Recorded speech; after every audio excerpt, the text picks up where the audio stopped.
마음은 심란하고 정신은 어디 가출한 듯이 하루하루를 살고 있습니다. 저는 진해에 사는 31살 남자이고 동갑내기인 와이프와 지내고 있었죠. 결혼 3년 차에 저에게 이런 일이 일어나 많이 혼란스럽고 힘이 듭니다. 와이프는 아이를 가진 후 육아휴직을 하며 집에서 생활하였고 아이 낳고 살이 쪄 운동하고 싶다고 해서 헬스 개인 PT도 150만원짜리 결제도 해주면서 제 나름대로는 제 아내를 잘 챙겨줬다고 생각하고 살았습니다. 와이프는 육아휴직을 마치고 복직한 뒤 자주 회식이라며 외출을 하였고 오랜만에 육아를 벗어나 일하는 아내가 늦게 들어와도 그러려니 이해를 하려고 했습니다.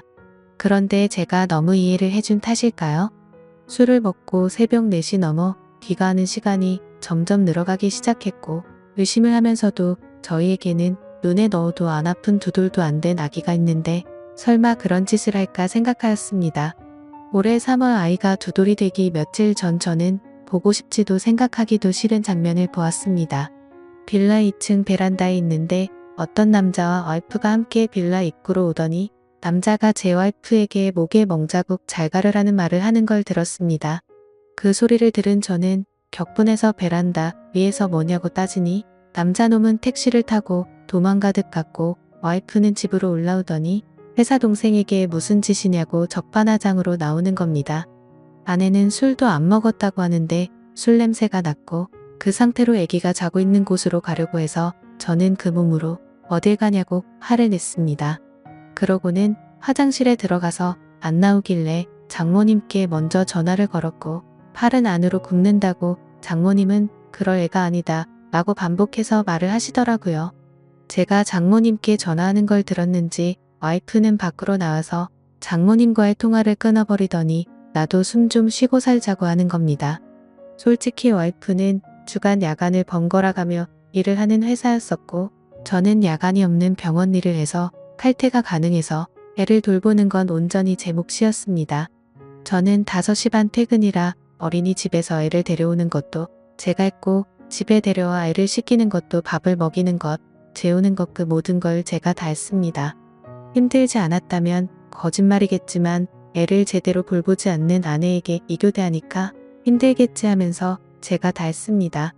와이프는 간혹 저와 함께 쉬는 날이면 2살인 애한테 계속 TV를 보여주며 혼자 놀게 두었고 와이프는 핸드폰만 만지작 거리는 게 일수였습니다. 술 먹고 들어온 그날 저와 말다툼을 하고 와이프는 집을 나갔고 그날 집에 들어오지 않았습니다. 나중에 알고 보니 회사 근처 숙박업소로 갔더군요. 다음 날 아침에 얼마 전에 사줬던 와이프 차 안에 있던 블랙박스를 보니 가관이더군요. 며칠 전 봤던 그 남자와의 대화 녹음이었는데 누가 들어도 연인처럼 대화를 주고받더라고요. 손이 부들부들 떨리고 화가 나서 도저히 참을 수가 없었습니다. 그래서 저는 곧장 처가에 제가 본 영상 내용 다 말하고 장모님은 그제서야 용서해달라고 했지만 저는 용서할 자신이 없었습니다. 더 황당한 건 그 소식을 듣고 나중에 아내한테서 전화가 오더니 어떻게 할 건데? 라고 묻더군요. 그 전부터 저한테 바람피면 이혼이다. 라고 말한 여자였기에 이혼이다. 네가 한 짓은 간통이다. 뭐가 그리 떳떳하게 말하냐라고 했더니 간통죄 없어졌다고 뻔뻔하게 말하더군요. 그래서 저는 더 이상 이 여자와 살면 안 되겠다는 생각에 애기 데리고 나와 현재 본가로 들어와서 살고 있습니다. 이혼 준비하면서 와이프에 대해 이리저리 알아보니 대단하더군요. 전 직장에서 양다리 걸치고 그중 한 남자한테는 몇 백만원 빌린 뒤에 잠수 타버리고 대부업에 손 대서 추심 들어올 뻔한 적도 있고 그랬다더군요. 도대체 왜 결혼 전에 그걸 알아볼 생각을 못했을까 후회도 되었고 결혼 전에 알았다면 얼마나 좋았을까 싶었습니다. 그리고 와이프가 만나는 남자에 대해서도 녹음된 이야기를 들어보니 작년에 군대 전역한 젊은 놈이더라고요. 그놈은 뭐가 좋다고 유부녀랑 놀아났는지 참 어이가 없습니다. 심지어 녹음된 날짜들을 보면 아이 영유아 건강검진, 예방접종을 예약한 날도 그놈과 먹고 노느라고 가지 않았습니다. 아이 태아 보험료도 1년 내고 그 다음 아예 넣지를 않아 실효되었더군요. 저는 알아서 잘 넣고 있는 줄만 알았습니다. 와이프는 저에게 정확한 월급에 대해 이야기를 해준 적이 없어 거의 생활비는 제 카드로 결제를 했던 상황이라 와이프의 카드 내용을 제가 잘 몰랐습니다. 그런데 그제서야 와이프의 카드 결제 내역을 보니 정말 한숨만 나오더군요. 한 달에 월 250만 원은 넘게 쓰고 있었고 벌써 카드 한도 초과까지 썼더라고요. 그런데도 그놈 자취하는 곳 주위에서 이불집에서 74만 원치를 긁었더군요. 무슨 같이 살림 차릴 생각인지 생각조차 하기가 싫었습니다. 아무튼 그 여자 빚 때문에 협의 이혼하고 있습니다. 복수하고 싶은데 명예훼손이니 뭐니 피해자를 위한 법은 없더라고요. 회사에 이것들 이름 다 까발리고 싶지만 제게는 아이가 있기에 제가 범죄자가 되면 안 될 것 같아 참고 있습니다. 아이는 엄마의 정을 받고 자라지 않아 다행인지 엄마를 찾지 않고 잘 지내고 있습니다. 왜 가해자들은 저렇게 웃으면서 지내는데 피해자인 제가 이렇게 힘들어야 하나요? 대한민국 법은 가해자를 위한 법인 것 같습니다. 중구난방으로 적었습니다. 긴 글 읽어주셔서 감사합니다. 다음은 후기 내용입니다. 안녕하세요. 여러분들, 저는 이 글 쓴 이의 절친한 친구입니다. 친구에게 양해를 구해 계정을 빌려서 작성을 하고 있습니다. 제가 목격한 사실들을 얘기하기 위해서입니다. 저는 이 친구의 연애 시절부터 쭉 지켜봐왔습니다. 이 여자 때문에 항상 힘들어했습니다. 사람들 앞에서 무안 주는 거는 예사고 친구의 친척들과 모이는 자리, 모처럼 대학교 친구, 고등학교 친구들이 모이는 자리에도 전화로 거기는 왜 갔냐, 지금 당장 집에 들어가라, 그럴 시간에 나를 보러 오라고 떼를 쓰고 화를 내고 욕하는 게 다반사였습니다. 제가 보기에도 집착이 병적으로 심했습니다.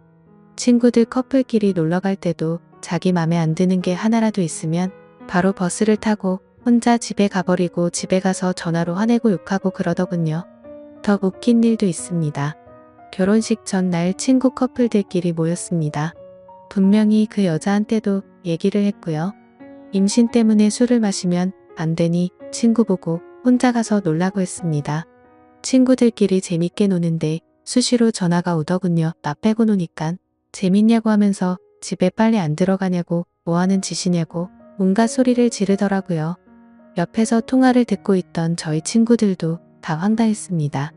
분명히 같이 가자고 얘기도 했었고 허락을 했었으니깐요. 아무튼 그날 또 여러분이 생각하시는 대로 또 싸웠습니다. 그래도 다음날 결혼식이니 잘 풀리길 바라면서 집으로 귀가를 했죠. 결혼 후에는 제 친구한테 심한 말을 많이 했습니다. 특히 친구 부모님을 무시하기 일쑤였습니다. 너희 집에서 해준 게 뭐가 있냐부터 시작해서 너희 집이 그렇게 잘 났냐 등등, 뭐 흔히 얘기하는 시댁 구박 그런 건 옆에서 볼 때 전혀 없었습니다. 친구 어머니께서는 그 여자가 전화하기 전까지는 절대 하지 않으셨습니다. 할 말이 있으시면 친구를 통해서 하였지만 그것 또한 집안 행사 관련 말씀이셨습니다. 그리고 이 여자는 모정이라고는 찾아 볼 수가 없었습니다.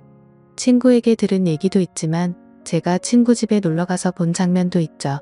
애가 엄마가 봐주지 않는다고 스스로 토를 하고 했습니다. 심지어 막 걷고 뛰기 시작할 때 거실에서 뛰며 잘 놀고 있는 애를 주위에 장난감이 많이 널브러져 있는 상황임에도 전혀 신경도 쓰지 않는 것 같아 보였고, 애가 침대에서 떨어져 피가 나도 뭐 이 정도면 괜찮다 하면서 그냥 TV 보러 가더군요. 참, 이게 엄마라는 사람이 할 짓인지 싶었습니다. 불륜 이후 친구가 많이 힘들어할까봐 제가 계속 붙어 있었습니다.